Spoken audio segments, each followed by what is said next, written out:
Welcome back to the Writer's Hive, where we are demystifying the writing process and creating a writer's hive mind based on our experiences. My name is Caitlin Duncan, and I have with me every time Julie and Amber. Today we are talking about a topic that we had a comment from on a previous video, so thank you, Krista, for your comment. So today we are discussing how to craft a beginning of our novel. And to kick it off here, how about Amber, we start with you. Sure, I can start. So I am not sure how to give advice on this just because I feel like I always know my beginning fairly well.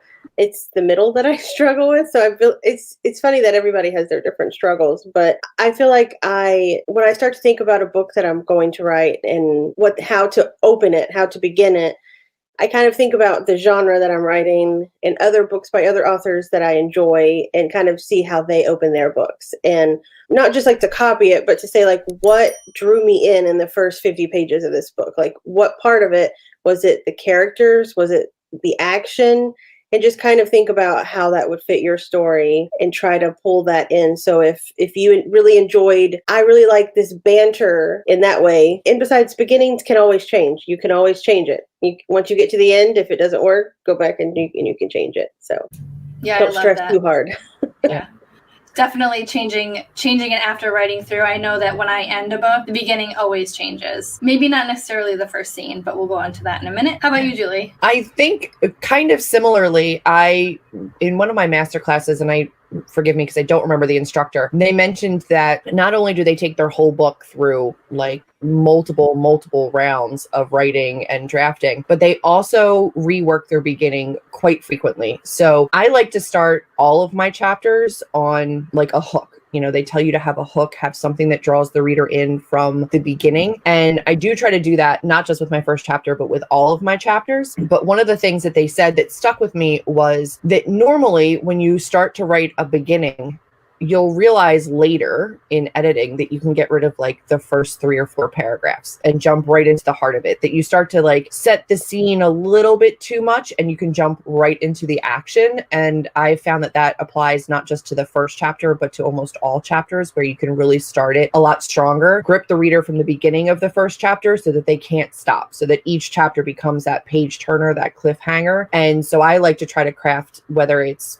witty banter, whether it's a scene setting, whether it's leaving off at the end of the prior chapter in a way that makes the reader continue. I think that deciding where your book starts usually changes. I don't know very many people that write it and then it stays that way. It really does become what's the best introduction to this world and to this story. And for me, that's always character influence, just because I tend to write more character influenced stories. So I usually start with something pretty pivotal for my character. I like that. Because I'm such a big outliner, at least the past few books, I know I specifically did it with my contemporary fantasy series because I knew it was a series up front. I sort of use this method. It's from Save the Cat. So in Save the Cat Beats, there's that final image at the end of a book. And for some reason, when books come to me, I usually know about where they end.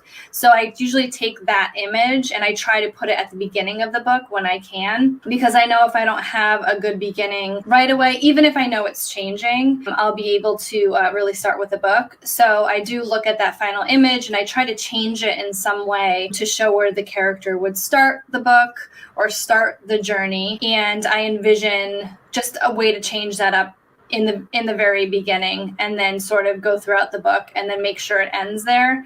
And I think at any point of the process where the ending looked a little different, I would go back and change the beginning. But I have to say, for the past few books that I have really focused in on this, I haven't changed much at the beginning, other than, maybe not necessarily the exact beginning, but I'll change in between, like usually the chapters after the beginning. So I try to have that up front when I can. That's a great point. In terms of Save the Cat, I love that. And especially for this comment, because they mentioned that they have a very strong idea of where they want the book to end.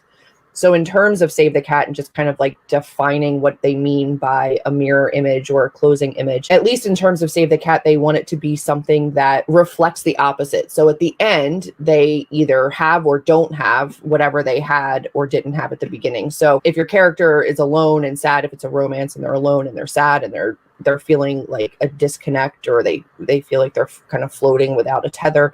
At the end, you're going to see the opposite of that. So if you know exactly how it's going to end, and you have a very clear image of where your character's growth is going to take them, think of the place that creates the most intrigue and a room to explore and character growth for the beginning, I think is a great place to start. If you're having problems starting a book or crafting like how things begin and you know where it ends, kind of what makes the most dynamic story as a starting point for that ending point is a good place to be. Yeah, definitely. And I think, because books do take a little longer to read and sort of study, like because Save the Cat is basically the blueprint for a lot of movies, you could always take a look at your favorite movie and see exactly where it starts and ends. And you will really see that in a lot of popular movies. You will see that mirror image, and whether or not it's the same location. So for that series that I was talking about, the contemporary fantasy, I actually took the beginning scene from the first book and I made it the last scene in the very last book, because the last book was sort of a prologue. So I sort of looked at it almost the same exact scene. So I thought that was a little fun way to do that. And you can play with that. You can play with that as well. So it doesn't have to be the same exact scene. It could be a feeling or the tone, or even it could be the same setting with a different character. Play around with it a little bit, especially because you know where your book wants to go. That's very important. And it's good that you know where it wants to go, and then just starting at the beginning just may take a little work in learning your process. I think just to stress not to stress about it too much, because it doesn't have to be set in stone before you start writing. It can change as you write. I agree. And I think that's a lot of, advice out there when, especially the people who talk about outlining, you have to have everything up front. Well, if that helps you start your book, absolutely. But I know I have written a lot of books, and when I get to the end, I always have to do some tweaking in the beginning. Because I'm an outliner, that doesn't mean that I always know what I'm doing throughout the process. So just be gentle on yourself and learn when you can, and just know that maybe the beginning sounds really good when you start, but by the end of the book you want to change it. It'll make the book better, and when you're not too rigid about the process and kind of coming down on yourself a little bit if you don't have it perfect from the first page. And I would hazard a guess that most writers, for them, the most changed part of their book is probably going to be the opening. Like that's just most likely going to be your most fluid part of the book. So start. I think the important part is just to start. So if you know where you want to go, begin. One of the things that I love to do is to go through my favorite books and look at the opening line or an opening paragraph and see how writers that I admire or books that really moved me, how did they start? Because by the end of the book, it's a favorite book, but do you really remember that opening line or how it really began? So go back, take a look at it, see at the end, when you have all your feels about the book, how did they begin versus how do you feel at the end? Is there an emotion you're trying to create between beginning and end? But some opening lines are just stunning. Other ones are really quiet, and it can set a tone for a book, but I think that that's something that comes in editing. So in terms of a drafting process, just get into it. In terms of an editing process, I think one of the most important things to kind of focus on is that first beginning. But in terms of drafting, just begin and then you can hone. Yeah, I think that if you're struggling with writing because you can't figure out your opening, skip it. So like, let's say your book is about a drive, or what are they called? Road trips. Say your book is about a road trip and you don't really know how to set it up that they're going to go on this road trip. Well, skip that and just start with them getting in the car and starting the road trip. And then once you learn about the characters throughout the book, you can then know, oh, okay, this is how they would have set this up. So then you can go back and write it later. If it's keeping you from writing, just skip it and go forward. And most of the time, like Julie said, you won't even need those first chapters. Starting in the middle of that action could actually end up being the best thing for your book anyway. So just give it a shot if it's holding you back.